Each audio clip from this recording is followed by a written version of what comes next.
Yan nga mga guys, ang tungkol po ito sa kadramahan po, no? Kadramahan ni Sara Duterte. Mahilig po siya talaga sa pagdadrama. Naku guys, mismong si Digong mismo ang nagsabi, 'di ba, na kung ano daw yung gusto ni Sara, masusunod, 'di ba? Sinabi ni Digong 'yun na pag may sinasabi si Sara, yun daw ang nasusunod. So pinapakita lang dito mga kaibigan na talagang spoiled brat talaga itong si Sara Mau, no? Spoiled brat talaga siya. So, eto po mga kaibigan Ang senador ni VP Sara sa mga gustong mag-volunteer para protektahan ang pangalawang Pangulo. Nasa frontline ng balitang yan si Byron Enriquez. Walang nung binanata ni Vice President Sara Duterte si PNP Chief Romel Marbir kasunod yan ng pagbawi sa 75 police security personnel ng bise na inilipat sa National Capital Region Police Office o NCRPO. Una nang sinabi ni VP Sara na okay lang naman daw yan, pero may inilabas na open letter si VP Sara sa social media laban kay PNP Chief Marbil. Anuhin muna natin ito Anuhin muna natin, itakal muna natin yung open letter niya na ipinalabas para po against po kay PNP Chief Marbil, no? So mga kaibigan, alam nyo ba na ang ginawa pong ito ni Sara Duterte na naglabas po ng open letter para po dito kay Marbil ay isang gawain ng mga tao na wala pong pinag-aralan. Gawain niya ng taong walang pinag-aralan. Unang-una sa lahat mga kaibigan, ang ginawa po niya na paglalabas ng open letter ay makakapagbigay mga kaibigan ng ano bang tawag dito ng banta sa seguridad ng PNP Chief. PNP Chief yan mga kaibigan, pero magiging banta po ito sa kanyang seguridad. Bakit? Bakit ko nasabing magiging banta sa seguridad ng PNP Chief ang ginawa ni Sara Duterte na nagpalabas ng open letter? Kasi alam naman natin mga kaibigan na ganyan yung ginawa din niya dati, di ba, kay Speaker Martin Romualdez, na kapag gusto po niya mga kaibigan na banata ng isang tao, gusto niyang parang binabroadcast niya para iharas ng kanyang mga kaalyado ng mga DD sheets ng kanyang mga supporters, para iharas nila si Speaker Martin. Remember, after po niya sabihin ang tambaloslos, sabay-sabay na po ang mga DD sheet vloggers, sabay-sabay na po yung mga DD sheet supporters na hinaras po nila si Speaker Martin, at sabay-sabay din po sila sa social media na talaga namang binabanata nila si Speaker Martin. Kung saan si Speaker Martin mag-post, kung saan merong post kay Speaker Martin, kinukuyog ng mga DD sheet vloggers, kinukuyog ng mga DD sheet trolls para sirain si Speaker Martin. So ngayon, eto pong ginawa ni Sara Duterte kay PNP Chief Marbil, katulad din po yan ang ginawa niya kay Speaker Martin Romualdez. Banta po yan sa seguridad ng ating PNP Chief. So yan po ay gawain ng isang tao na wala pong edukasyon, na hindi po marunong mag-contain ng kanyang emosyon, hindi alam kung paano i-manage ang kanyang sarili kapag siya'y galit. Biro mo, open letter, lahat ng tao makakakita. Pwede naman yung idiretso di ba? Pwede naman yung idiretso. Vice President siya. Pwede naman yung ipatawag, no? Pwede niyang ipatawag ang PNP Chief sa kanyang opisina at personal niyang sabihin, personal niyang tanungin, mag-heart to heart sila. Pwede niyang gawin yun, pero bakit hindi niya ginawa? Kasi ang gusto po, no, sa pagtingin ko po, sa pananaw ko po mga kaibigan, kapag ikaw ay naglabas ng open letter, gusto mong humingi ng simpatya sa taong bayan. Gusto mong mandamay ng tao. Gusto mong makahingi ng simpati na ikaw ay inaapi ka ng administrasyon, na nakakaranas ka ng mga bagay na ginagawa ng administrasyon, inaapi ka nila. Ganyan ang gusto niyang palabasin mga kaibigan, na siya ay inaapi ng Marcos administration. Kita nyo? So ganyan po ang kaisipan ng ating Vice Presidente mga kaibigan, no? The fact na naglabas siya ng open letter, gusto niya lahat ng tao makabasa. Gusto niya makakuha ng simpatya. Gusto niya magalit ang mga tao, umalab ang damdamin ng mga tao para magalit sa Marcos administration. Yan lang yan mga kaibigan, wala nang iba. Huwag na tayo dito magplastikan. Yan ang purpose kung bakit ang isang tao ay naglalabas ng open letter. Banta yan sa seguridad ng ating PNP chief. Diba? So, mga kaibigan, tuloy natin. Anyay kasinungalingan ni PNP Chief Romel Marbil kaugnay sa binawing security detail ng bise. Kasunod yan, nanawagan ng mga kaalyadong senador ni VP Sara sa mga gustong mag-volunteer. Ang sabi dito mga kaibigan, ang sinasabi ni Sara Duterte, marami daw kasinungalingan ang PNP chief, no? Marami daw kasinungalingan tungkol daw doon sa mga interview, no? Nagagalit po si Sara Duterte, no? Si Sara Mau kasi bakit daw nagpapa-interview, nakatatlong interview na daw. Yang sabi ko nga mga kaibigan, ano to? Kailangan wag magpa-interview? Hello? Nagpapa-interview siya, pinapaunlakan niya ang interview dahil gusto siyang interviewin. Hindi naman siya katulad mo eh. Ang ating PNP chief, hindi katulad mo na puro no comment. Gusto siyang interview na lang ang sabihin, ay hindi pwede. In-interview siya eh. Kasi may issue nga. At sino ba ang nagpakalat ng issue na yan? Di ba kayo din na mga DD Sheets, ang mga vloggers mo na mga DD Sheets, ang nagpakalat ng issue na yan. Na kesyo daw mga kaibigan, tinanggalan daw si Sara ng security details, kesyo inaapi yung kanilang bise, kesyo ganito daw ang ginagawa ng Marcos admin. Natural yung press, lalapit yan sila kay PNP chief. Pag nakikita nila ang PNP chief, lalapit yan at magtatanong. Natural yun. Natural na siya i-interviewin. Diba? Tapos galit ka kasi nagpapa-interview. Hello, magpa-interview ka rin. Ba't hindi ka magpa-interview? Ano naman ngayon? Diktador ka? Pagkatapos sasabihin ng mga DD Sheets na si PBBM ang diktador, lumalabas na ikaw naman pala ang diktador. Walang ganyanan. Hindi mo pwedeng utusan ang PNP chief na hindi magpa-interview. Huwag mo siyang pakialaman. Kung gusto niya magpa-interview, kahit 100 interview pa, hayaan mo siya magpa-interview.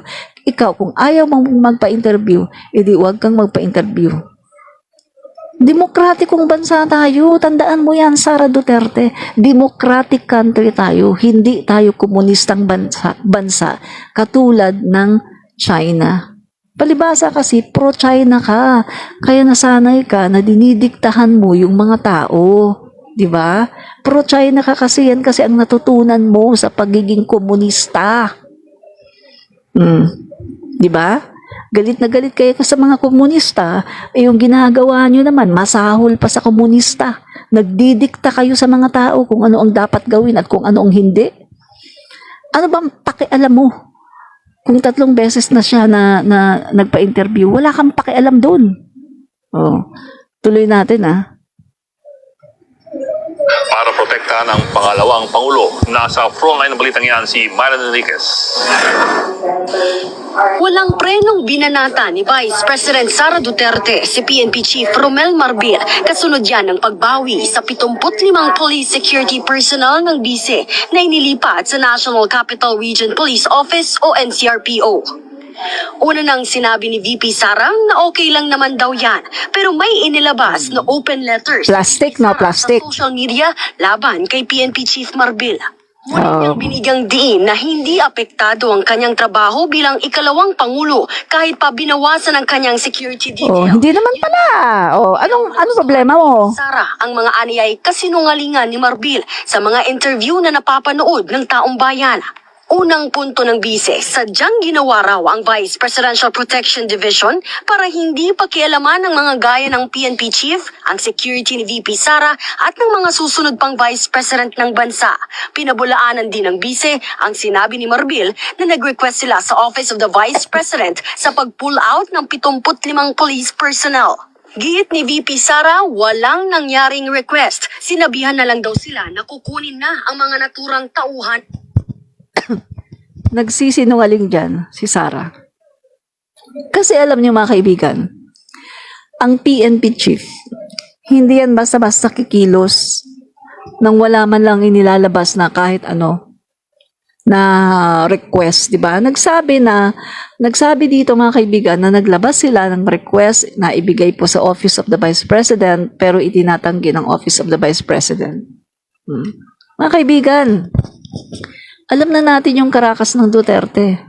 Di ba? Si Digo nga mismo nagsabi, maniniwala kayo kay Inday?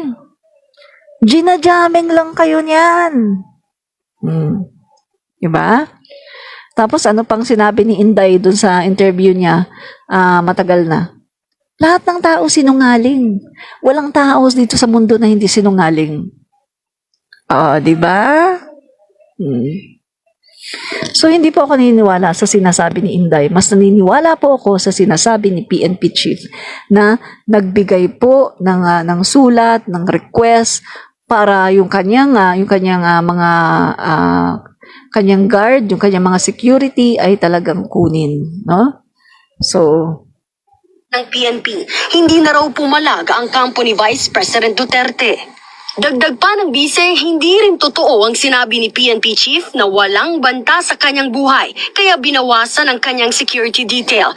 Aniya, meron ngang malisyosong naglabas ng video niya habang nasa NAIA. Nakuhanan din daw dito ang kanyang asawa at mga menor de edad na anak na malaking banta raw sa kanilang seguridad. Kamakailan din daw nang bumisita ang sinungaling ang gaga. Napakasinungaling mo, Inday. Nakunan daw ng video, ng video pa nga daw Nakunan daw ng video yung kanyang menor de edad na anak at ang kanyang asawa. Hello? Nasaan ang video? Nasaan ang picture? Nag-iisa lang naman ang kumalat sa internet. Nag-iisa lang yung naka-hoodie ka, naka-face mask ka pa.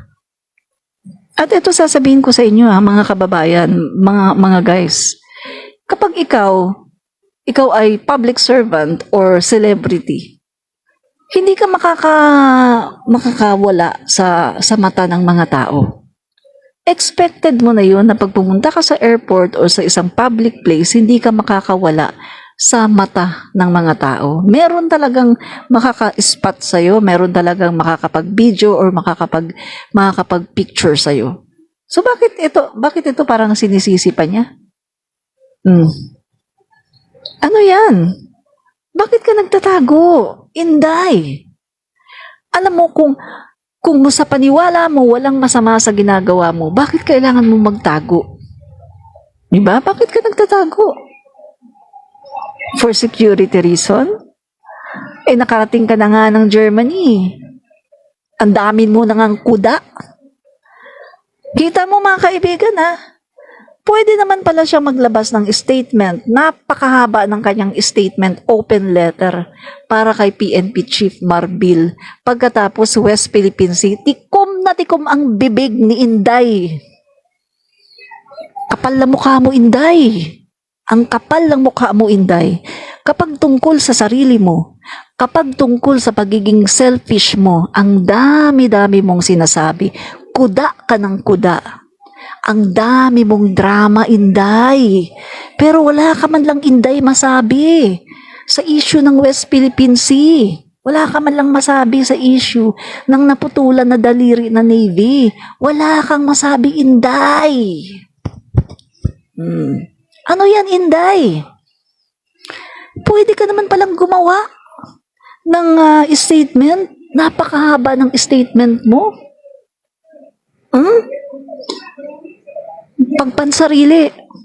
Pero sa mga national issue, wala. Tuloy natin. Grabe ka, Inday,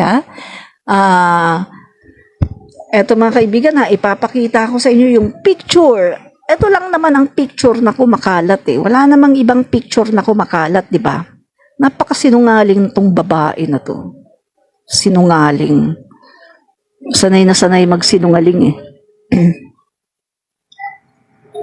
Ito lang naman yung kumakalat na picture, mga kaibigan. Wala namang ibang kumalat na picture. Ito. Oh, ito. Ayun oh, yung naka-hoodie siya. Sino bang nakita dito? Wala namang nakita dito. Oh. Oh. Nasaan yung anak niya? Wala naman yung anak niya dyan. Sino yung nasa likuran niya? Wala, hindi rin naman niya asawa yung nasa likuran niya. Parang security lang to. Oh, wala. Wala kang makilala kung sino 'yan. Oh, 'di ba? Ito lang ang nag-iisa na kumakalat na picture. Anong kadramahan mo, Inday? Anong kasinungalingan mo, Inday? Na kesyo may kumakalat daw sa internet, na video, tsaka picture. Yung anak daw niya na minor de edad nakunan. Hello? Kung may picture, kung nakunan ng picture yung anak mo na minor de edad, sana kami ang unang nakakaalam. Bakit wala kami nakikita? Masyado ka namang assuming, Inday. No? So, tigil-tigilan mo na, Inday, ang pagsisinungaling mo. Bukong-buko na kayo. No? Tigilan mo na ang kasinungalingan mo, Inday Badiday.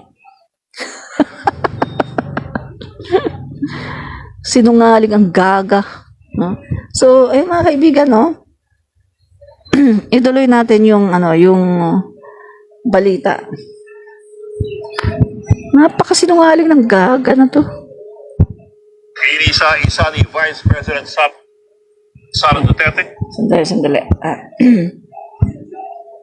Sa kanilang seguridad, kamakailan din daw nang bumisita ang ilang operatiba ng PNP sa lugar kung saan siya nakatira para mag-surveillance. Pilit daw nilang inaalam kung saan ang bahay na inuupahan ni VP Sara, ang bahay kung saan din daw nakatira ang kanyang mga anak. Mabuti na lang daw napigilan ng mga opisyal ng Homeowners Association ang mga pulis. At kung totoo raw na walang nakikitang banta si Marbil laban sa kanya, bakit daw nagtira pa ng 45 tauhan ng PNP sa kanyang security detail? Oh, ito yung sinasabi ko, mga guys. Ito sinasabi ko. Ngayon lang ako nakakita ng isang public servant. First time ko makakita, mga kaibigan, ng isang public servant. Tumanda na lang ako ng ganito. Ngayon lang ako nakakita ng public servant na nagtatago. Isang public servant na tinatago niya kung saan siya nakatira. Takot sa pulis? Oh, takot sa pulis. Mga kaibigan, marami din akong kakilalang mga politiko. May mga politiko na matataas, mayroong mga mabababa ang katungkulan, pero open sila, mga kaibigan. Ang bahay nila, kung sino-sino pumupunta. May mga mahihirap, nanghihingi ng tulong, may mga mayayaman, mga nakikipagsosyalan, mayroong mga pulis, may barangay, kagawad, kung sino-sino. Open ang bahay nila. Bakit itong tao na to? Bakit itong vice presidente tila nagtatago? At nagtatago siya sa mga PNP personnel, nagtatago siya sa mga pulis, ha? Ayaw niyang may makapunta sa bahay niya ng mga pulis. What's wrong? Vice Presidente ka? Hindi pwedeng bisitahin ang bahay mo ng mga pulis? Ano bang tinatago mo? May illegal ba dyan sa bahay mo? Or meron ka bang tinatago na fugitive sa bahay mo?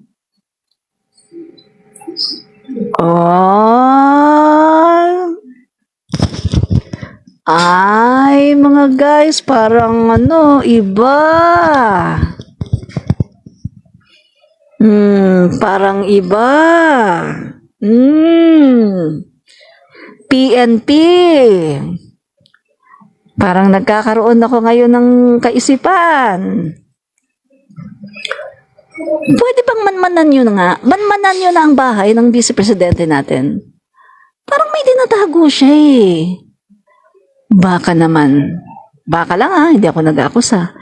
Baka naman marami diyang mga inchik na mga boss ng Pogo. Katulad kay Harry Roque, di ba? Or baka naman may tinatago siyang fugitive. Baka naman tinatago niya Si Kibuloy. Oh. Eto, naisip lang natin eh. Kasi, first time in the history. Mula nang ako'y bata pa hanggang tumanda na lang ako ganito. Ngayon lang ako nakarinig ng isang public servant na takot sa pulis. Takot siya na ang pulis ay makapunta sa kanyang bahay.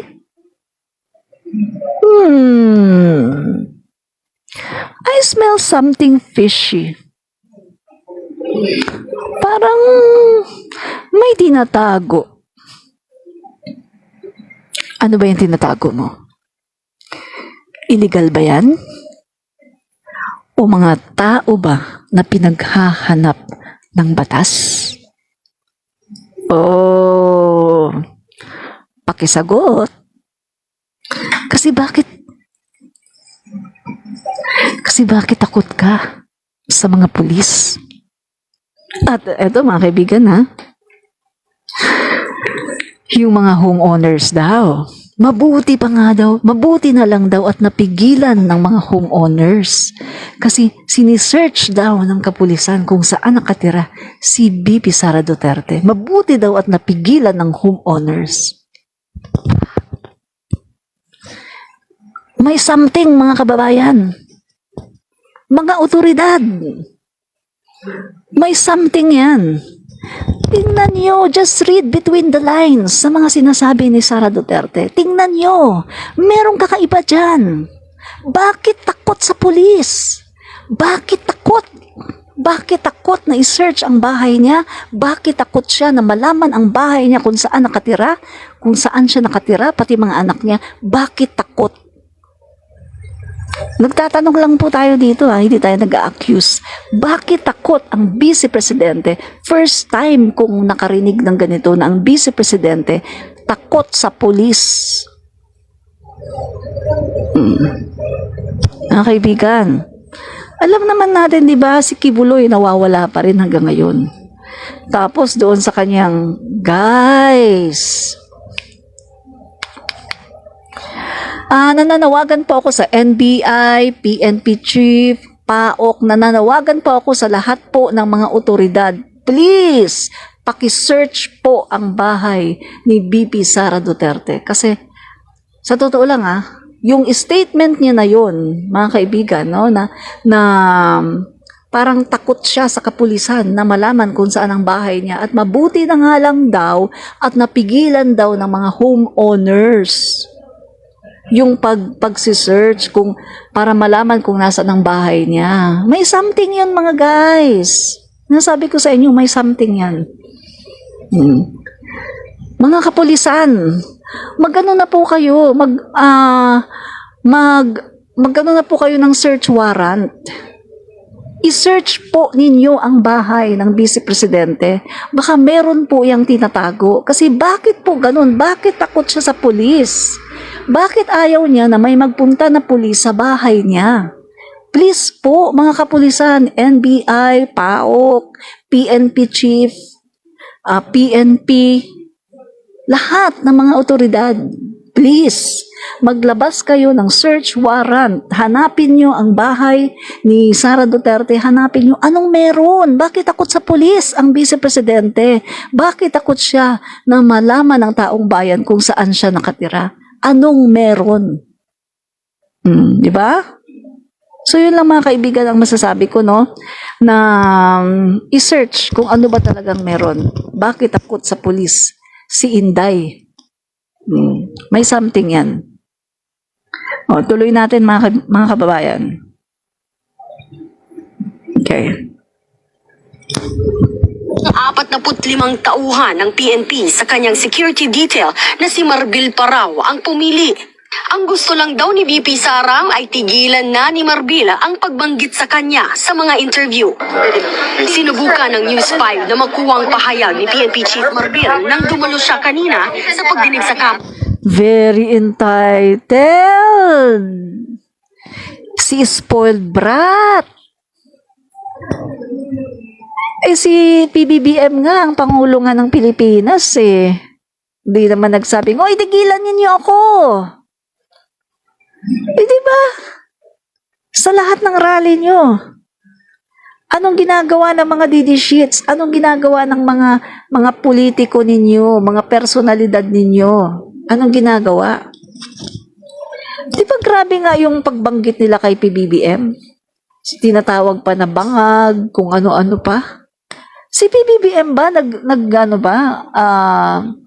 nagsabi ba si PBBM na, "Oy, tumigil na kayo dyan. Tigilan nyo na ang pagbanggit sa pangalan ko." Binapabayaan lang ng Pangulo natin kasi ang Pangulo natin ay hindi diktador. Diba? Pero itong si Sara Duterte, itong si Inday, wag daw babanggitin ang pangalan niya. Sino ka ba? Spare tire ka lang naman. At saka sa akala mo ba mananalo kang Pangulo ng Pilipinas? Hello! Sa mga pinapakita mo, hindi ka mananalo na bilang Pangulo ng Pilipinas. Sa totoo lang. Hindi ka mananalo. Huwag ka nang mag-ambisyon, Inday.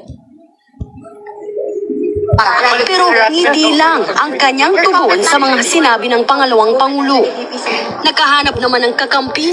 Tama yan, PNP Chief Marbil. Huwag mo nang patulan. Kasi, ayan si Inday, desperado na yan. Naghahanap yan ng damay. Gusto ngayon ni Inday na magsalita ka, Marbil, against her para gagamitin niya yan. Yan. Kasi desperado na siya eh. Ang dami ng mga kaibigan eh, ang dami ng mga kalokohan na ginawa ni Inday. Diba? Noon pa nga lang, yung pagsama-sama niya sa rally habang siya ay cabinet member ni PBBM. Diba? Pinapabagsak ang kanyang bossing pagkatapos pumupunta siya. Doon pa nga lang eh. Ang dami na niyang kalokohan ang ginawa. Diba? Kaya ang taong ito, ang babaeng to, desperado na yan. Desperado na yan mga kaibigan. At kaunting butas lang, maghahanap yan kahit maliit na butas, palalakihin niya yan. Kaya kung ako sa'yo, PNP Chief Marbil, keep your mouth shut. Huwag ka nang sumagot kahit anong sabihin ni Inday. Hayaan mo siya, huwag ka nang sumagot. Dahil idadamay ka lang yan. Diba? Kita mong ginawa niya sa'yo ngayon. Mga kaibigan, nilalagay ni Sara Duterte sa kapahamakan ang buhay ni PNP Chief Marbil dahil sa ginagawa niya ngayon. Pinapabuli po niya kahit sa social media, pinapabuli niya. Yan talagang aim niya na bulihin ng mga DD sheets itong PNP chief natin. Diba? Yan po ang aim ni Inday. Kaya po niya ginagawa yan. Kita niyo, napakamaldita, no? Maldita ang bugok. Buti sana ako matalino kaso bobo no? Napakamaldita ng gaga. Rosala Dahino, good afternoon, Admin Rich from Cagayan de Oro. Hello po. Salamat po sa panonood. Joselito Gajukon or Gahukom. Salamat din po sa panonood.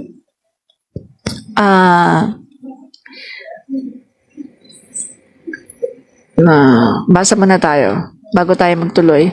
Hello po, Admin Rich. Good day po. Watching from the mom. Hello din po. Yan. Bebang. Salamat sa panonood. Sobra ang drama talaga, sabi niya. Wag na. Jean, Gariata. Emma Caldeo, okay po. Okay na. Salamat po. Manuel Ibrahim Ompud. Bigla, nawala.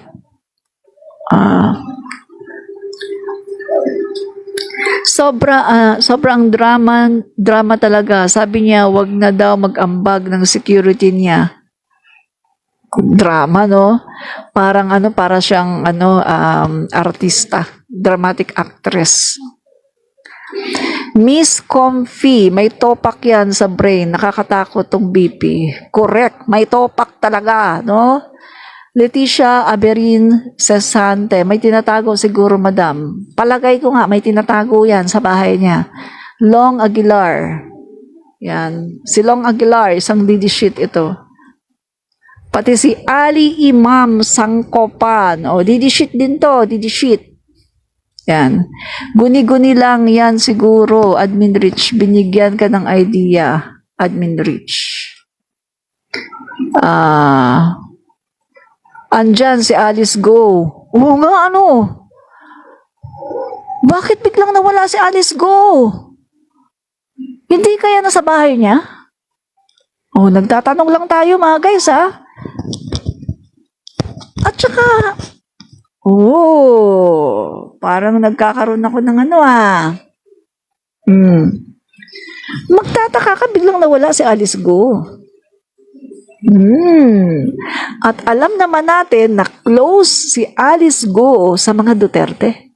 Di ba nakita nga siya doon sa bahay ni Duterte? Alam niyo ito mga Duterte, mga guys, mahilig talaga sila sa yung mga alam na nilang illegal, alam na nila na masama, pero kinukonsinti. Diba? Grabe, no? Nene de la Cruz, good afternoon everyone, Admin Rich. Good afternoon din po. Ituloy po natin yung balita. VP Sara kay Senator Ronald Bato de la Rosa. Nanawagan siya sa mga retiradong pulis at sundalo kung sino raw ang mga gustong mag-volunteer na security detail ng pangalawang Pangulo. Tingin daw ng Senador, may nag-utos kay Marbil na bawasan ng security detail ang bise. Alam ko naman si Chief PNP, hindi naman yan siya mag-decision ng gano'n kung wala instruction galing sa taas. Hindi naman basta-basta ang Chief PNP ka, kausap. Ito kasi mga kaibigan, etong security detail na to ni Sara Duterte ay binigay lang po ito ng Marcos administration. Binigay po ito sa kanya bilang pribilehiyo. Pero anong ginawa? Anong ginanti ni Sara Mau? Diba? Anong ginanti niya sa Marcos administration? Dali. Pakita ko sa inyo, Binigay lang po ito. Hindi po yung pagpasok niya, nandyan na talaga yan. Yung security detail po na yun na sinasabi na binawi po ng PNP chief, binigay lang po yan ng Marcos admin kay Inday, no? So ito po yan mga kaibigan. Ang nagbigay po niyon ay walang iba kundi si DND Secretary Gibo Chodoro. Kita niyo ba? Sandali, hindi niyo kita eh. Babasahin ko na lang. Ito ito yung balita September 8, 2023. Tatayuan ko po. Teodoro says, BP Security Group is a necessity.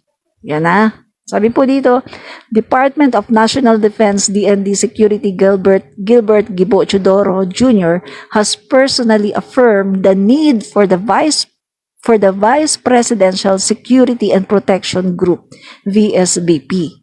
So, ito po mga kaibigan, ayan yung inilabas niya na Department Circular number 13. Ang sabi po dito sa Department Circular number 13, inclusion of the Vice Presidential Security and Protection Group as a subunit of the Presidential Security Command Armed Forces of the Philippines. The inclusion of the Vice Presidential Security and Protection Group as one of the subunits of the Presidential Security Command PSC Armed Forces of the Philippines is approved. Inaprubahan po ni Gibo Chodoro. Ayan po yung pangalan niya dito. Nilagyan lang po ng ayan hindi nyo kita Nilagyan lang po ng bola, tinakpan ng bola ang kanyang signature para hindi po magaya ng mga tao na masasama, di ba? So ano po ito? Inaprubahan po ni DND Secretary Gibo Chodoro ang security, extra security ni Sara Duterte. At yung binawi po, ayan po yung mga security na inaprubahan ni Gibo Chodoro. So, ibig sabihin, ang nagbigay po kay Sara Duterte niyan ay ang DND. Si Gibo Chodoro, ang DND secretary. Ang Marcos administration ang nagbigay sa kanya yan. Hindi po niya, kumbaga, nung siya ay naging BP, hindi po yan, wala pong ganyan. Ibinigay lang po sa kanya yan as privilege. Binigyan siya ng pribileheyo ng Marcos admin na dinagdagan ang kanyang security details. Pero ano ang ginawa niya? Ano ginawa ni Sarah? Designated survivor daw siya. Alam naman natin ang designated survivor eh. Kung ano yun eh. Kahit na ipagkaila pa niya, kahit na sabihin niya na, ay ano, hello, sa sinabi nga niya, hindi daw yun joke. It's not a joke. Ibig sabihin, kung hindi yun joke, ibig sabihin, totoo yun. Mga kaibigan, hindi tayo tanga. Hindi tanga ang mga Pilipino. Ang dami nilang pagbabanta sa Pangulo natin. Diba? So yan mga kaibigan, anong inaangal ni Sarah? Yung kinuha lang naman sa kanya ay yung ibinigay sa kanya ng Marcos admin. Diba? Ngayon mga kaibigan, Vice President of the Philippines na lang siya. Hindi na siya NTF-ELCAC Vice Chair. Hindi na rin siya Department of Education Secretary. So tama lang na talagang bawasan, no? Kunin yung kanyang ibang mga security. Kasi hindi na siya wala na siyang cabinet eh. Wala na siyang cabinet. Hindi na siya cabinet member. Kaya tama lang yung ginawa. 'Di ba? At isa pa, bakit mo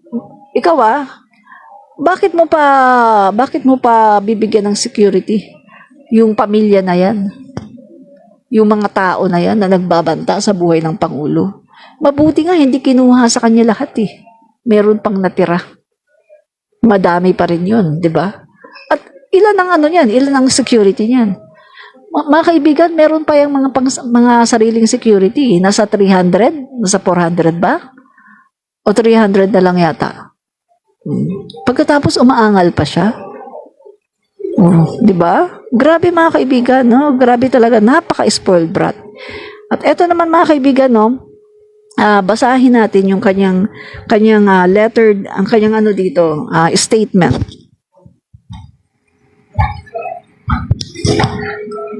Ito, basahin natin yung statement niya. Sabi po niya dito, may statement po siya, July 30, 2024, pasasalamat. Nagpapasalamat ako kay Senator De La Rosa, Senator Go at Senator Padilla, mga AFP at PNP personnel, sa mga kababaihan at lahat ng ordinaryong mamamayan sa inyong pagtugon sa panawagan ni Senador Bato sa voluntaryong pagtulong para sa aking seguridad.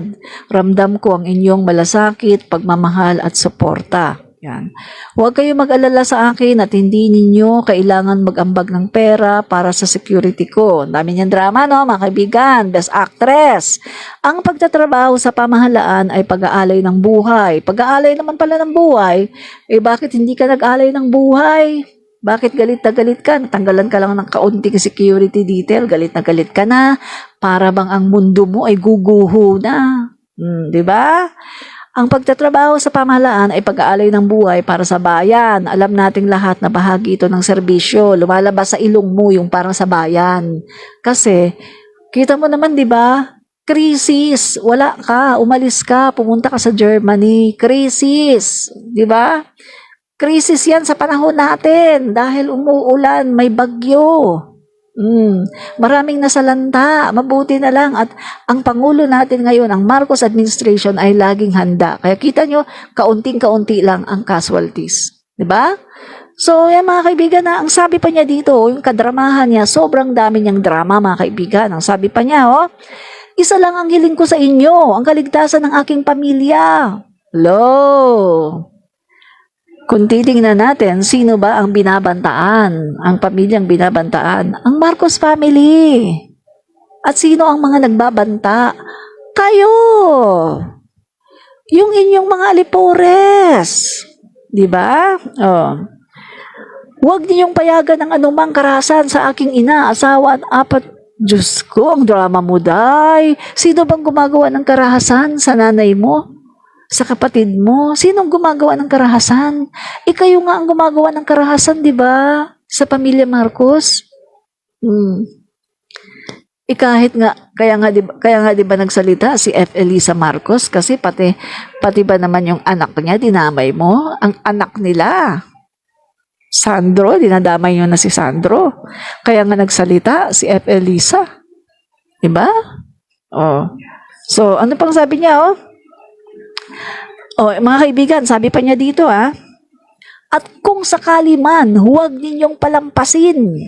Ba, mga kababayan, ginagamit niya ang taong bayan ng siya ay kumukuha ng simpatya at ginagamit niya ang taong bayan. Napakagaling niyang mag-gaslight. Ginagamit niya ang taong bayan, mga kaibigan.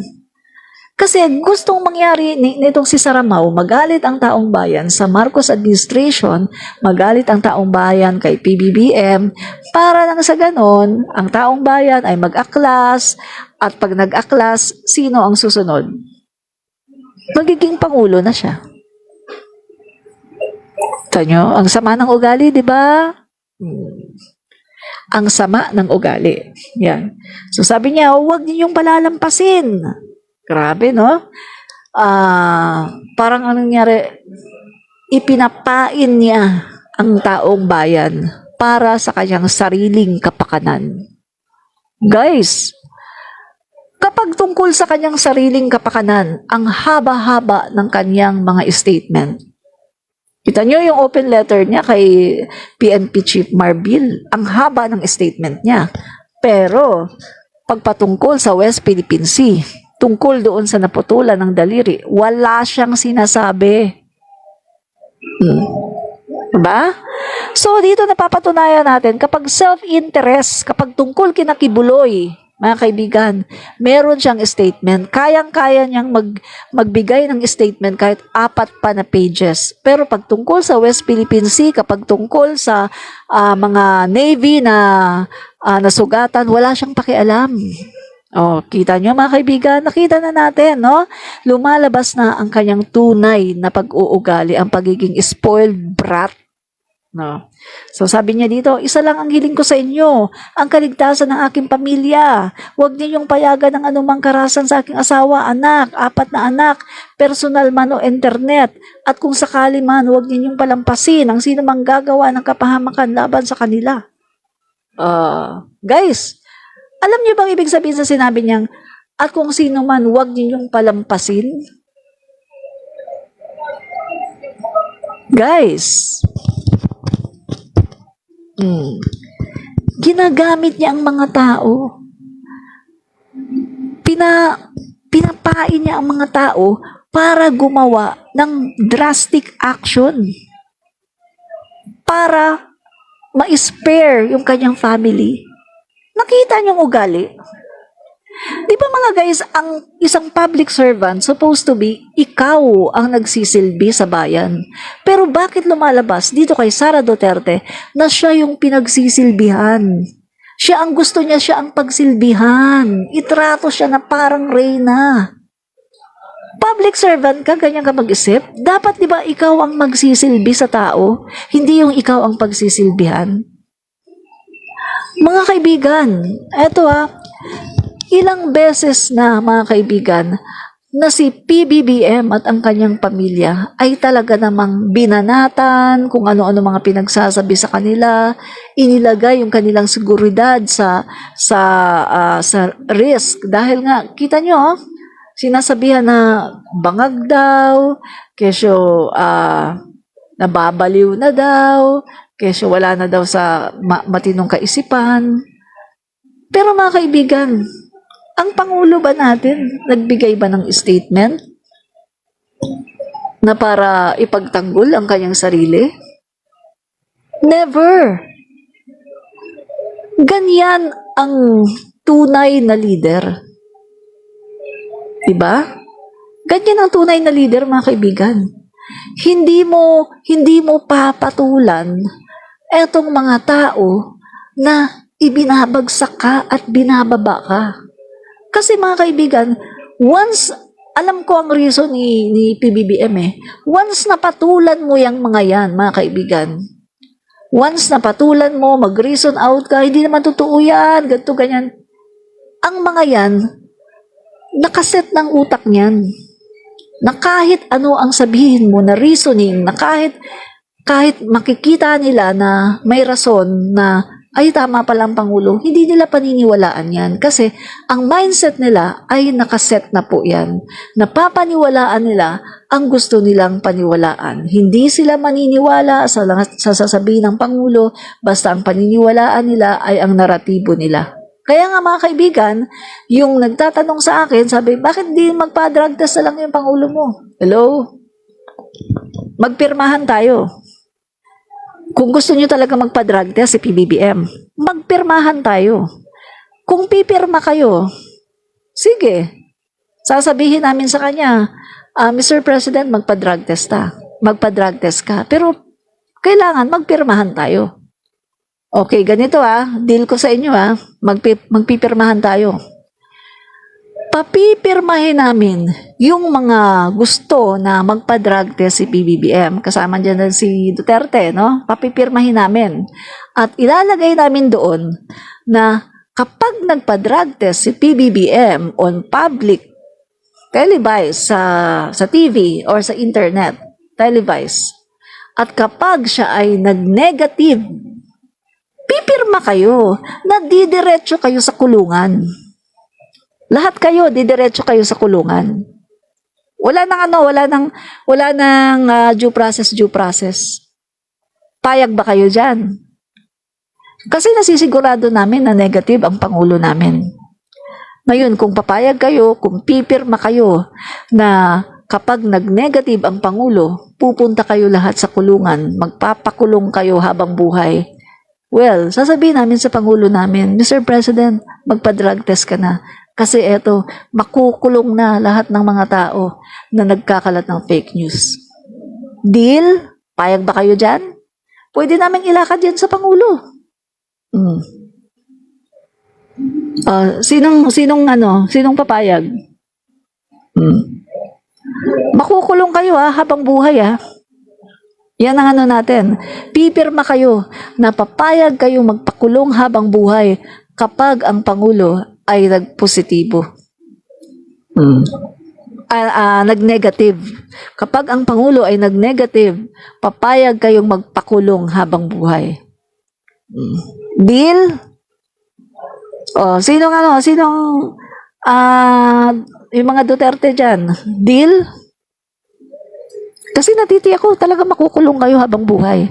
Dahil ang Pangulo namin ay negative. Hindi po siya nagdadroga. Makakasigurado kami dun. Hello? Yung Pangulo nyo nga ang nagdodroga yung Duterte nyo at yung mga bangag na mga anak niya Ang daming manifestation ng mga bangag ang mga yan. Kita nyo magagalitin. Yan po yung pagiging magagalitin nila, pagiging palamura nila, manifestation yan ng kanilang pag-aadik. Yung pagpatay ng tao. Ang isang tao, mga kaibigan, na adik ay pumapatay yan. Diba? Yung Pangulo namin, PBBM, sabi nga ni Duterte, kahit langaw, hindi daw mapatay. Alam ni Duterte kung gaano kabait ang Pangulo namin. Pero ang mga Dutertes, pumapatay ng tao. O doon pa lang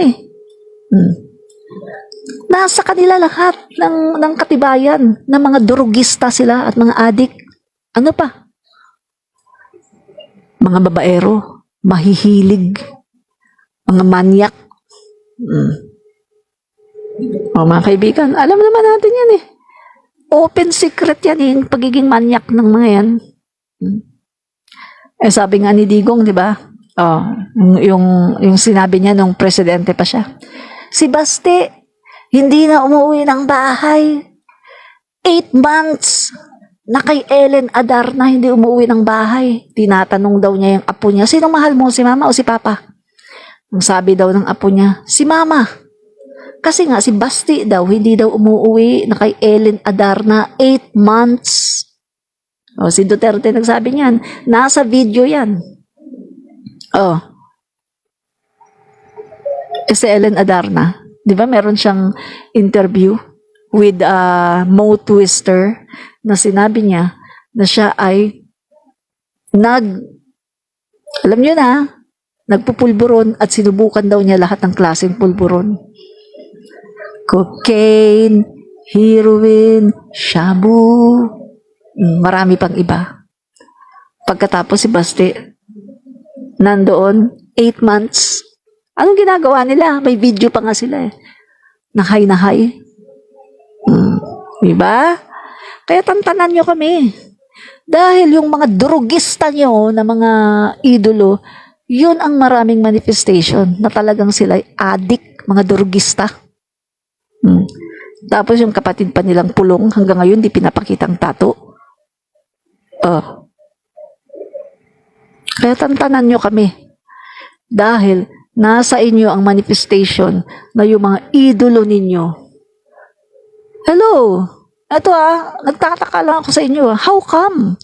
Umiidolo kayo sa mga drogista? How come? Nasa maayos pa ba kayong katinuan? Na yung mga nagpupulburon, iniidolo nyo? Wala na kayo sa katinuan. Mga didishits. Iniidolo nyo yung mga tao na nagpupulburon. Wala na talaga kayo sa katinuan. Diba? Tapos, eto, nagkaroon ng yung anak, babae, vice president. Ang problema naman, parang kinder umasta. Mas marami pang drama kaysa kanyang trabaho. Diba? Grabe open letter. Ang haba. Tapos ngayon may statement pa, pinapasalamatan sina Bato, sina Padilla. Ang haba ng statement. Pero pagtungkol sa West Philippine Sea, wala siyang masabi. Pagtungkol sa pambubuli ng China, wala siyang masabi. Pagtungkol sa mga sa naputulan ng daliri, wala siyang masabi. Kasi national interest yun eh. Wala naman siyang pakialam dun eh. Anong pakialam ba niya? Anong pakialam ba niya sa West Philippine Sea? Pilipinas yan eh. Ang pinapakialaman lang niya, yung sarili niya. Selfish siya eh. Yung pamilya nila, isecure ang pamilya nila, siya. Yung self-interest, yun ang kaniyang pinapakialaman. Pero pagtungkol sa bayan, wala siyang pakialam. Ba? Kaya mga kababayan, wag na tayong umasa sa mga yan. Wag na tayong umasa diyan sa mga Duterte na yan. Wala na talaga tayong aasahan diyan. Sa totoo lang, wala na tayong aasahan sa mga yan dahil yung mga yan, mga kaibigan, ay talagang para na lang sa sariling kapakanan nila ang kanilang mga sinasabi. Diba? Yun lang yun, mga kaibigan. Bobo po talaga yan si Tiburcio Oitengso. Bobo po yan. Palagay ko kasama yan sa Pogo eh. Pangalan pa lang niya, Tiburcio Oitengso. Palagay ko kasama po yan doon sa Pogo. At mga nananawagan po ako ulit sa mga kapulisan, sa PNP, DOJ, sa DND. Please, i-search niyo po ang bahay ni Sara Duterte. I-search niyo. Mukhang merong kababalaghan. Parang meron siyang tinatago eh. Bakit takot siya sa pulis? Diba? Mga kaibigan, isa lang naman ang dahilan kung bakit matatakot ang tao sa pulis. Kapag merong tinatago. Guys, sino ba yung mga takot sa pulis? Di ba mga NPA? Yung mga NPA, yung mga komunista, sila di ba yung takot sa pulis? Ay, hindi naman NPA si Sara, di ba? O bakit takot siya sa pulis? Bakit ayaw niyang malaman yung bahay kung nasaan siya nakatira?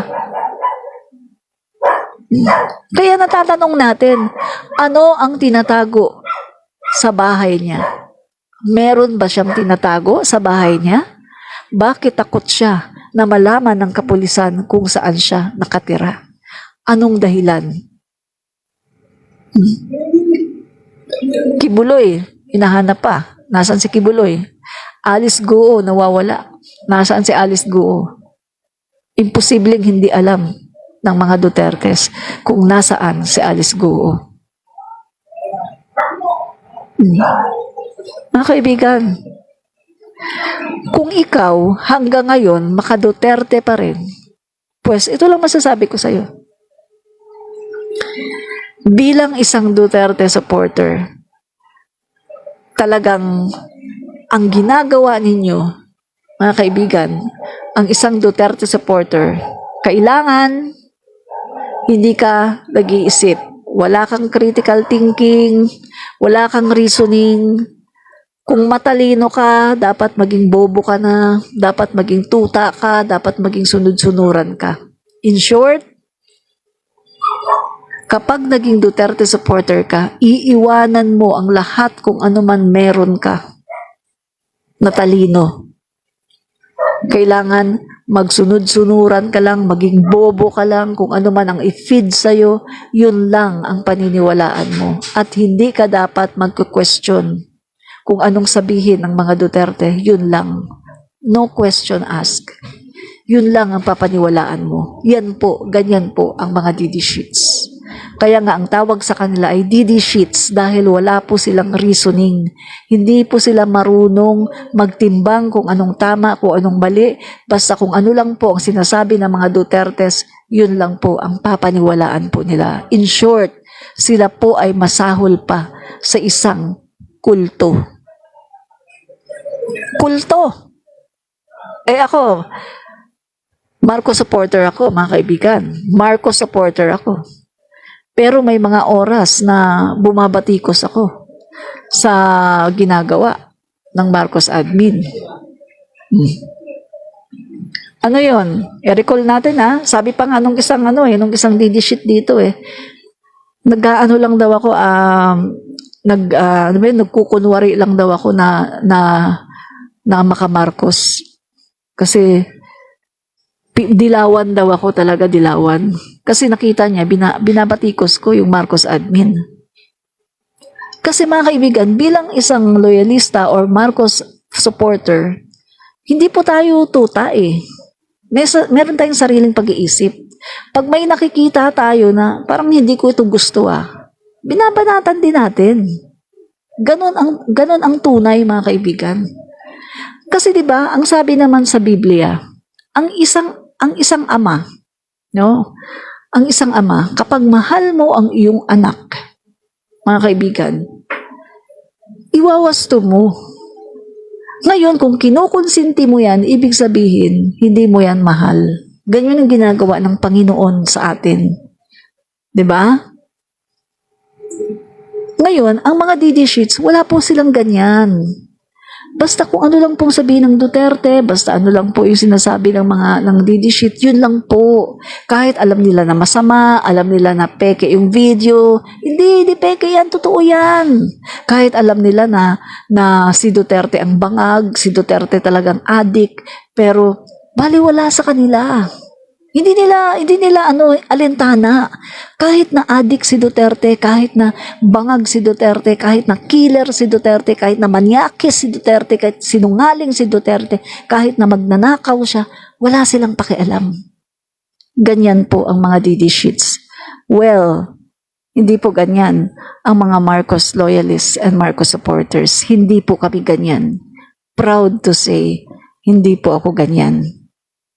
Dahil meron po akong sariling pag-iisip. Diba? Yun po, mga kaibigan, maipagmamalaki ko na dahil may sarili akong pag-iisip, hindi ako bayad. Kaya kong mag-oppose dahil hindi ako bayad. Yung mga DD sheets, hindi po nila kayang mag-oppose. Kasi nga, mga bayad sila. Yung mga vlogger ng DD sheet, mga bayad yan Kaya kita nyo kung ano lang i-feed, yun lang. Kahit alam nila na mali, sige, pagtanggol, kahit alam nilang mali. Kasi bayad sila Hindi nila kayang mag-oppose. Pero ako, bilang isang Marcos supporter na vlogger, hindi po ako bayad. Kaya kayang-kaya kong mag-oppose sa Marcos administration kung kailangang mag-oppose. Diba? Yun lang yung mga kaibigan. Admin Rich, I like you the way you talk. My sense malaman. Salamat po, Lily Akbo. Marami pong salamat. Yan. Yan mga kaibigan, no? So, tuloy natin. So, yun sabi niya mga kaibigan, no? Ito talaga, huwag ninyong palampasin ang sino mang gagawa ng kapahamakan laban sa kanila.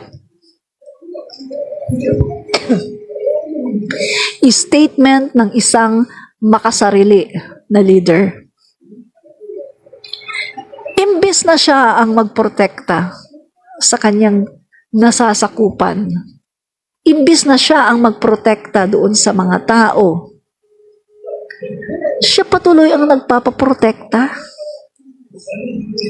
At ginagamit niya, mga kaibigan, ang pagiging vice-presidente niya para ibuli yung mga tao na hindi niya gusto. Para ibuli yung mga tao na kinag-iinisan niya. Kaya mga kaibigan, protect PNP Chief Marbil. Ayan na naman. Etong si PNP Chief Marbil, eto ngayon ang kanilang tatrabahuin. Mga kaibigan, kailangang maging matatag si PNP Chief Marbil. Kasi, mga kaibigan, yan talaga ang tatrabahuin ng mga DD Sheets. Kailangan niyang maging matatag, kailangan niyang mas mag-ingat. Mga kaibigan, dahil eto, kita niyo naman, inilagay na ang buhay niya sa risk. May banta na sa buhay ni PNP Chief. The fact na gumawa ng open letter si Sara Duterte, nagkalat na yan sa social media at tinatandaan na yan ng mga DD Sheets. At talaga namang binabanatan na si PNP Chief ngayon. Mga kaibigan, at risk na po ang kanyang buhay. May banta na po ang buhay ni PNP Chief. Dahil lang sa paggawa niya ng kanyang trabaho. Nang matapang niya ginawa ang kanyang trabaho. Ba? Yan sila mga kaibigan, no? Ganyan ang mga Duterte. Huwag mo silang kakantiin. Diba nung tinanggalan siya ng confidential funds? Mga kaibigan, may pattern, diba? May pattern. Tingnan nyo yung pattern. Tinanggalan si Sara Duterte ng confidential funds. Nakita 125 million 11 days lang ginastos. Hindi masabi kung saan ba yan, ano bang nangyari dyan sa 125 confidential funds na yan. Iba-iba ang sagot niya. Meron daw tree planting, meron daw libreng sakay. Na nakita naman natin, yung mga programa na sinasabi niya ay hindi po yun ang item para sa confidential funds. Dahil ang sinasabi po, malinaw sa batas na ang confidential funds ay gagamitin mo lang para sa seguridad. Sa mga programa tungkol sa seguridad. Seguridad ba yung tree planting? Tungkol ba sa seguridad yung libreng sakay? At, di ba, napatunayan na redundant. Redundant na mga kaibigan kasi yung Office of the Vice President ay meron ding libreng sakay at meron din silang tree planting. Di ba? Ang DepEd pala, no? Tama, Office of the Vice President at ang DepEd, mga kaibigan, merong tree planting. O, di ba? Nagti-tree planting sa iba-ibang mga eskwelahan. So, mga kaibigan, yung sinasabi niya doon sa House of the Representative ay redundant. At sinasabi nga nung mga kongresista na nakita nila doon na bakit nagastos ng ganito, 125 in 11 days only, million na in 11 days only, gayong nung tiningnan mga kaibigan, wala namang item. O di, yun, tinanggalan siya. Anong nangyari? Umalma, di ba? Galit na galit. Oh, galit na galit. Anong nangyari? Nagsumbong sa tatay. Tapos yung tatay lumabas sa SMNI. Pagkatapos, ayan, binomba na niya si Speaker Martin Romualdez, yung Kongreso. Ayan, binatikos ang Kongreso, ang Pangulo natin. O, ilabas niya, open the book. O, nagwawala na si Dutae. Tapos, si Pulong naman. Si Pulong, nakita ngayon yung kanyang 51 billion in 3 years only. Pagkatapos yung kanyang mga constituent, yung ibang mga lugar, mga kaibigan, barya-barya lang. O nakita ngayon, sabi kailangan i-balance natin yan. Kasi kawawa naman yung ibang mga lugar. Merong iba, 10 milyon lang ang budget, samantalang si Pulong Duterte, 51 billion. So kung titingnan yung mga kaibigan, tama naman ang ginawa ng Kongreso, di ba? Dinivide nila ng fair, patas. Hindi pwedeng sa Bisaya, gipalabon. Wag mong ipalabon si Pulong. Paano ba yun sa Tagalog? Wag mong ano ba sa Tagalog yun kalimutan ko mga kaibigan. Basta sa Bisaya, ipalabon. Ayaw ipalabon si Pulong Duterte. Bakit mo ipalabon si Pulong Duterte na 51 billion ang ibibigay mo pagkatapos sa iba? Konti lang. Kailangan fair ang pagkakahati ng budget. Ganon po, nakita po ng House of the Representative na kailangan putulin na yan. Yung ganyang ginagawa, no, na ang laki-laki ng budget ni Pulong pagkatapos yung iba barya-barya. So, ang ginawa po ng House of the Representative ay inayos po ang budget ngayon. Tinanggalan po ngayon si Pulong Duterte ng kinat po yung kanyang budget. So, hindi na po 51 billion or hindi na po bilyones, no? Kasi hinati-hati nga po sa iba-ibang distrito. Nagalit ngayon si Pulong Duterte. O, di ba may pattern? May pattern. Oh, katulad nung nangyari kay Sara. Ngayon naman si Pulong, di ba? O, nagalit si Pulong. Tapos nagwala. Nagano sa internet. Hindi ako magugutom. Kahit ang galing nyo, hindi ako magugutom. Hindi ka talaga magugutom kasi nakuha mo na yung 51 billion eh. Diba? Hello, itinatama lang kayo ng gobyerno. Itinatama lang ang inyong mga maling gawi. Bakit kayo nagagalit? Huwag kayong magagalit kasi tinatama lang naman kayo eh. Kasi kapag marami sa inyo, ang laki-laki ng budget nyo, yung iba naman, magsasuffer. Hindi lang naman kayo ang anak ng Diyos. Tandaan nyo, hindi lang kayo ang anak ng Diyos, mga Duterte. Hindi lang kayo ang anak ng Diyos.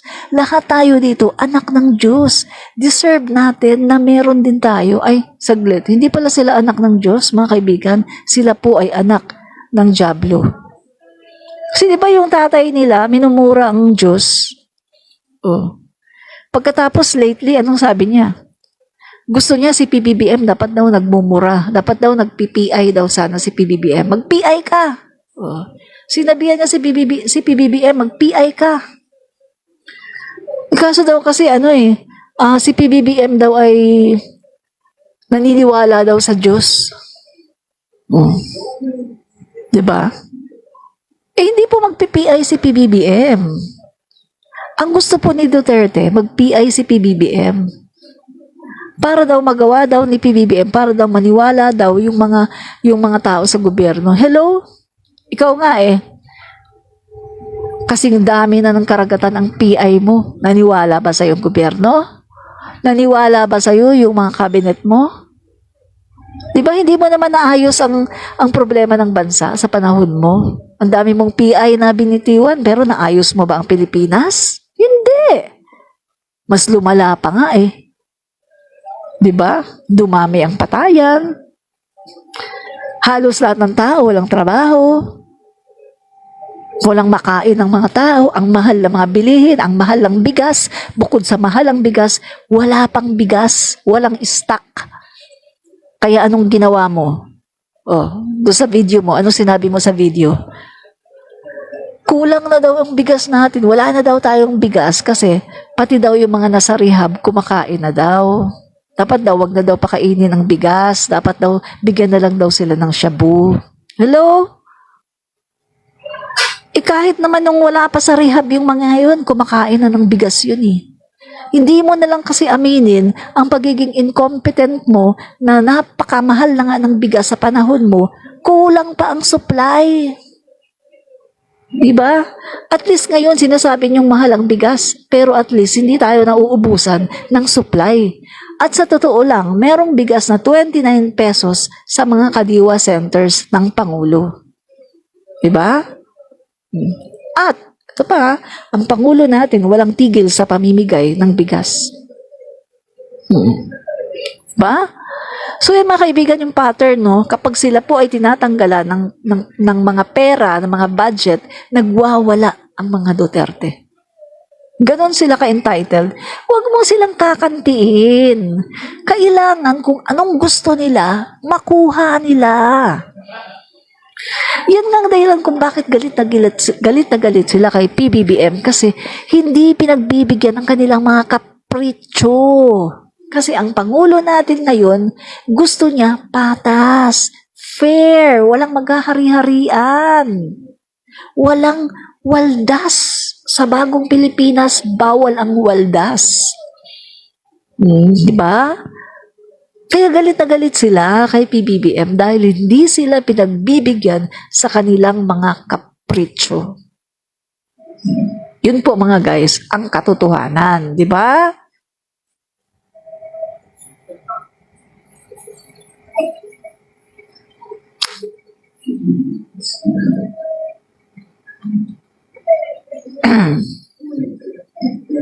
Ano pa mga kaibigan? Pa-impeach na yung incompetent VP Sara now if she's not doing her job. Why waste time and money on her? Rose Reyes. Alam niyo mga guys, no? Meron ng grupo na kikilos para ipa-impeach yan. Meron na, may grupo na nakikilos para pa-impeach yung si Sara na yan. Antay-antay lang kayo, mga kaibigan. No? So mga guys, no? Ganyan po ang ano ni Sara Duterte. Yan. Kita niyo mga kaibigan, sobra siyang bratty. Talagang spoiled brat ang gaga, no? Halos lahat na nga binigay na sa kanya ng Marcos admin eh. Di ba? Ito mga kaibigan, sa totoo lang nung si PBBM po nagdeklara na tatakbo as Pangulo ng Pilipinas, natuwa ako eh. Natuwa ako noon. Talagang nabuhayan ako ng loob. Natatakbo si PBBM. Tapos mga kaibigan, yung di ba walang kapiket si PBBM. Wala pa siyang vice presidente na napipili. Ngayon mga kaibigan, ang nasa isip kasi talaga ni PBBM noon, mga kaibigan, ang gusto niya maging vice presidente noon ay si parang sa tingin ko ito yung naririnig ko noon. Ang gusto niya talaga maging vice presidente ay parang si Duterte, no? Si Digonio. Ngayon mga kaibigan, itong si Amy, malapit yan kay Sara, di ba? Si Amy. Itong si Amy, niyaya ngayon si PBBM. Baka sabihin natin kay Inday na baka pwede siyang mag-vice presidente. Kasi mga kaibigan, kung mare-recall ninyo, si Sara Duterte, di ba noon yung mga DD sheets, no? Yung mga Sara All movement, no? Sa Davao, ay talagang hinihimok siya na magpresidente. Pero ano pong sabi ni Sara Duterte? Ayaw niya, tumatanggi siya. Tapos hinimok siya ng tatay niya, si Duterte, na hinihimok siya na magpresidente. Ayaw din niya magpresidente. Ilang beses siyang hinimok na magpresidente, ayaw po niyang magpresidente. Pagkatapos, may nagtanong sa kanya, bakit ba ayaw talaga ni Sara magpresidente? Diba ang sabi niya kasi meron pa daw siyang, ano ba ang tawag niya doon? Weaknesses. No? Meron pa siyang mga weaknesses. At maliit pa daw yung anak niya, kailangan daw ng time. et cetera, et cetera. Ganun yung ano niya no? Na kailangan pa daw mag-focus sa family. So, ibig sabihin mga kaibigan, si Sara Duterte during the time, wala po talaga siyang balak na tumakbo as Pangulo ng Pilipinas. Alam niyo ba, bakit wala talaga siyang balak tumakbo? Bukod doon sa kanyang mga reasons, mga kaibigan, isa rin sa dahilan kung bakit wala po siyang balak na tumakbo as President of the Philippines kasi alam po niya na hindi siya mananalo. Hindi po siya mananalo. Dahil mga kaibigan, hindi naman po siya kilala dito sa Norte. Kilala siya pero hindi siya masyadong type. Hindi naman siya masyadong type pagdating din sa NCR, pagdating dito sa Luzon. Mga kaibigan, hindi talaga si Sara hindi talaga siya tatakbo dahil alam niya na hindi po siya mananalo. Yun po talaga. Isa yan, mga kaibigan. Isa yung weaknesses niya at ang pinaka-reason po, alam po ni Sara na hindi siya mananalo at alam po niya na hindi pa siya capable, hindi pa niya kaya maging Pangulo ng Pilipinas. Diba? Kaya, nung pumunta si Aimee sa Cebu, niyaya niya si PBBM, kasi si Aimee naman ang nagpasibuno niyan unit team na yan niyaya niya si PBBM, no? Si Aimee talaga ang nagyaya kay PBBM para makipag-partner kay para yayain si Sara na makipag-partner sa kanya, no? So, ang nangyari mga kaibigan, tinanong ngayon ni PBBM si Sara na, parang tumakbo ka na magpresidente. Ang sabi ni Sara, hindi daw siya tatakbo. Ano sabi niya kay PBBM? Hindi ako tatakbo. Tumakbo ka na. Oh, di ba? Kasi si PBBM, inaano lang siya na kung tatakbo si Sara, hindi tatakbo si PBBM. Magbabayis lang daw siya. Yun mga kaibigan ang sinasabi niyo ni Aimee. Na si PBBM, kung tatakbo daw si Sara Duterte, mag-giveaway si PBBM at magbibisi lang siya. Kaso anong sabi ni Sara? Hindi ako tatakbo ng presidente, tumakbo ka na. Tandang-tanda ko yan, kwento ni Aimee. Kaya mga kaibigan, tumakbo si PBBM as President of the Philippines. At dahil dito kay Aimee, dahil itong si Aimee, close nga ni Sara, ininganyo ngayon na kung ayaw mo naman magpresidente, edi magbisi ka na lang. Nakita ngayon ni Sara na malakas si PBBM. Pwede ako dito, makiride on. Nakiride on siya, pumayag siya. Kasi kita mo mga kaibigan itinatambal siya ng tatay niya mismo kay Bongo, ayaw niya. Kahit anong gawin ni Duterte, hindi talaga pumayag si Sara na makipag-partner kay Bongo dahil alam ni Sara na hindi sila mananalo. Alam ni Sara na sa inidoro ang bagsak nila. Pero nung niyaya siya ni Aimee na makipag-partner kay PBBM, pumayag siya dahil nakita niya na malakas si PBBM. Kaya mga kaibigan, ang laki ng utang na loob ni Sara Duterte kay PBBM. Dahil napakarami naman na pwedeng yayain para maging vice-presidente niya. Pero si Sara pa ang niyaya. Diba? Kasi sa totoo lang mga guys, kahit sino po ang maging vice-presidente ni PBBM, mananalo talaga.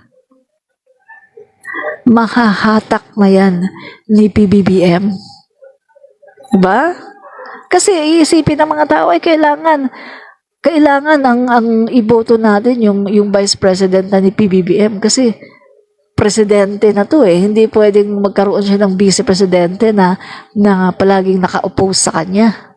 Diba? Yun ang mindset ng mga tao Pero nagkamali tayo doon mga kaibigan. Nagkamali tayo doon. Kasi ang akala natin, matino itong si Saramaw. Kaya nga sabi ko, sana pala, iba na lang. Sana pala si Tito Soto na lang ang vice-presidente. Di ba? Dati, inis na inis ako doon sa mga loyalista at mga Marcos supporters na nagba-vlog na si PBBM daw ang iboboto pagkatapos ang bise nila, Tito Soto. Inis na inis ako doon. May mga vlog ako doon eh. Sinasabi ko, ano ba kayo? Kung talagang maka-Marcos kayo, iboboto nyo kung ano ang gusto ni PBBM. Oh, galit na galit ako sa kanila noon eh.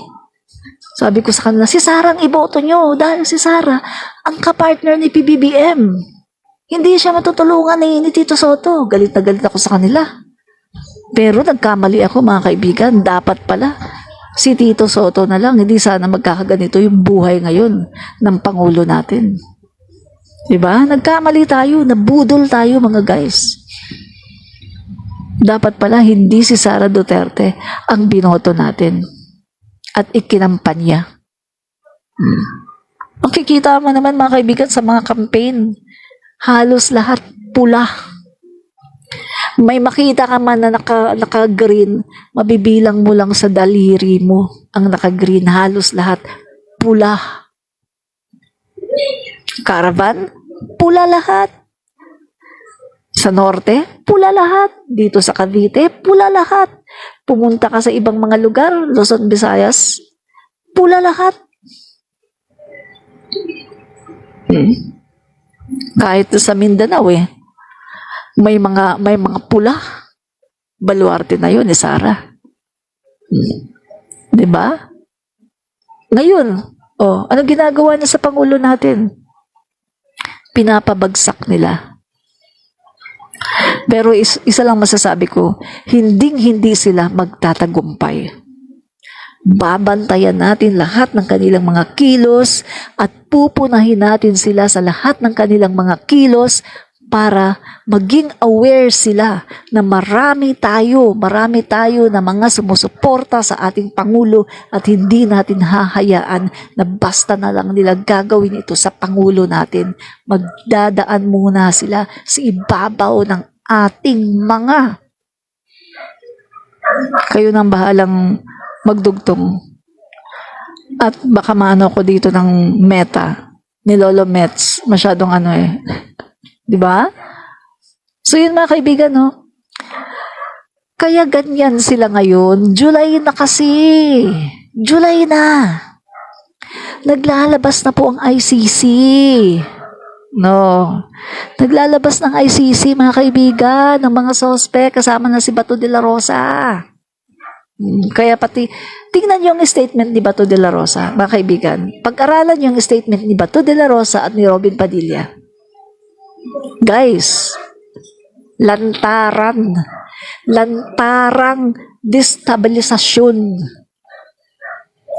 Lantaran, mga kaibigan, na gusto nilang pabagsakin ang gobyerno natin. Ba? Ang sabi ni Robin Padilla, tinatawagan niya yung mga dating rebelde. Magano kayo, ipagtanggol, si Sara Duterte, maging yung maging security guard, ni Sara Duterte. Guys, may mga laman ang kanilang mga statement. Pero hindi sila magtatagumpay. At ang masama pa nito, yung ate, si Amy. Si Amy ay, alam niyo naman si Amy, di ba? Duterte na yan Hindi na yan Marcos Si Amy, mga kaibigan, ay nag-a-agree sa pagpapabagsak sa kanyang kapatid. Nung Sona nga di ba? Sona. Hindi man lang siya pumalakpak. Hindi man lang siya tumayo. Ang tigas ng muka. Ang tigas ng muka, Pumunta doon. Hindi pumalakpak, hindi tumayo. Ilang beses na tumayo ang mga tao, ilang beses na pumalakpak. Wala talaga. Maganda yung sinasabi ng Pangulo, pero wala talaga siya. Parang tuod. Kaya nga sabi ko, dapat hindi na lang siya pumunta doon Pinakita lang niya talaga yung kanyang yung sama ng ugali niya, yung pagiging inggitera niya. Inggit na inggit talaga siya kay PBBM. At sa ginagawa niya, mas lalo lang nawawala ang mga sumusuporta sa kanya. Sino ang susuporta sa kanya? Yun na lang, yung mga nakikinabang sa kanya. Yung mga tanga na kahit nakikita na mali ang ginagawa niya, isige pa rin. Sila na lang ang sumusuporta kay Amy. Ba? So, tingnan niyo mga guys, oh. Oh, napakita ko na to, di ba? Oh, mabuti pa si Leni Robredo, oh. Walang tantrums. Oh, tingnan niyo. Napakaliit ng budget ni Leni, oh. 2016, 500 million. 2017, 428.62 million. 2018, 543.95 million. 2019, 671.75 million. 2020, 708.01 million. 2021, 679.74 million. 2022, 702.35 million. Napakaliit mga guys. Pagdating kay spoiled brat, Sara, aba, 2023, 2.3 billion. 2024, 2.3 billion. Spoiled brat talaga, ang gaga.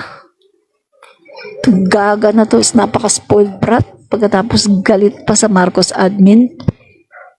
Grabe no, ang laki ng budget ng gaga. Tapos nanghihingi pa ng confidential funds. Ang kapal na mukha, ang tigas na mukha talaga. Kapal na mukha. Kumakapal na lang yung mukha niya dahil sa mga confidential funds. Sobra. Ano bang nagawa niya sa Office of the Vice President? Yung mga ginagawa niya sa Office of the Vice President, ginagawa naman yun at nagagawa ni Leni Robredo. Kapal na mukha na itong Vice President na to. No? Napakakapal na mukha niya talaga, mga kaibigan. Ang laki ng budget niya, ha? I-ano nga natin to. Post ko yan mamaya. Ang laki ng budget niya. Gaga na to. Tapos, hihingi pa ng confidential funds. Pagkatapos, kapag hindi napagbigyan, galit na galit. Mukhang perang putang ina. Gaga. Diba? So mga kaibigan, meron na pong grupo na maglalakad dyan. Papa-impeach talaga yung gaga na yan. Walang nagagawang maganda sa Pilipinas. Papa-impeach talaga yan. DepEd Secretary, pagkatapos nagfo-focus sa tree planting. Kaya yung mga kabataan natin, kulelat lagi sa PISA. DepEd Secretary ka? Nagfo-focus ka sa tree planting? Yung tree planting, pwede mo namang iutos yan sa iba. Napakagaga ng putang ina. Bugok. Hello, kahit hindi ako nagmumura, sa totoo lang ha, napapamura talaga ako dito. Gaga na to eh. Sobra mga kaibigan, napapamura talaga ako dito. Ay. Ano pa? Ano pa mga guys? Gaga na to. Wait guys napapamura ka na lang dito eh. Oh. Guys. Naglabas ng statement si yung super ate ni Saramaw. Hindi na po siya ate ng Pangulo. Super ate na po siya ni Saramaw. Naglabas ng statement, no? Sabi po niya dito, VP Sara Duterte should have her security detail back ASAP. Aba, ang galing! Kapag tungkol sa Duterte, to the rescue agad si Babalina. Pero pag tungkol sa kapatid niya, di ba? Winawasak ang pamilya ng Marcos, no? Winawasak ng mga Duterte ang kanyang kapatid. Baliwala sa kanya. Pero kapag tungkol kay Saramaw at sa Duterte, come to the rescue si Babalina, no? So ang sabi pa ni Babalina, mga guys, First, she is the second highest elected official in the country whose safety must never be compromised. Hello! Galing ni Babalina, no? Hoy, Babalina! Ikaw ba, pinagtatanggol mo man lang ba ang kapatid mo sa mga nagbabanta sa buhay niya? Pinagtanggol mo ba, Babalina? Putang ina mo, Babalina ka. Napapamura talaga ako dito. Oh, sabi niya, second, she is a Duterte. Ha? Eh, ano naman ngayon kung Duterte siya? What's the big deal? Eh, ano kung Duterte siya? Diba? Kapag Duterte ba, kailangan espesyal? Wow, ang galing ni Babalina. Ang galing mo talaga, Babalo. Sabi pa niya, oh. She is a Duterte who, like her father, is a staunch defender of law. Oh my God! Defender of law and order? Parang hindi naman defender ng batas si Duterte. Dahil si Duterte, mga kaibigan, ay nagtatanim ng ebidensya.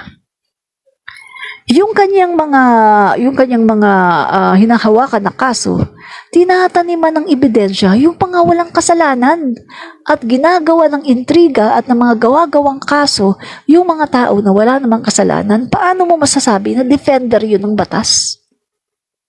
Mga kaibigan, hindi yan defender ng batas, lawbreaker. At yung ginawa niya na pagpatay, no, mga kaibigan, at yung ginagawa ng kanyang administrasyon noon na EJK 30,000, hindi yon pagsunod sa batas. Sinasabi ni Babalina, no? Tapos sabi pa niya, defender daw ng law and order, hence stopping the CPP-NPA's order of battle. Wow! Wow naman! Alam mo ba, Babalina? Ito Babalina, masasabi ko sa'yo. Kung sasabihin mong tungkol sa CPP-NPA, walang iba ang dapat na masasabi natin na talagang dapat nating pasalamatan. Ang nagtatap talaga dyan ay ang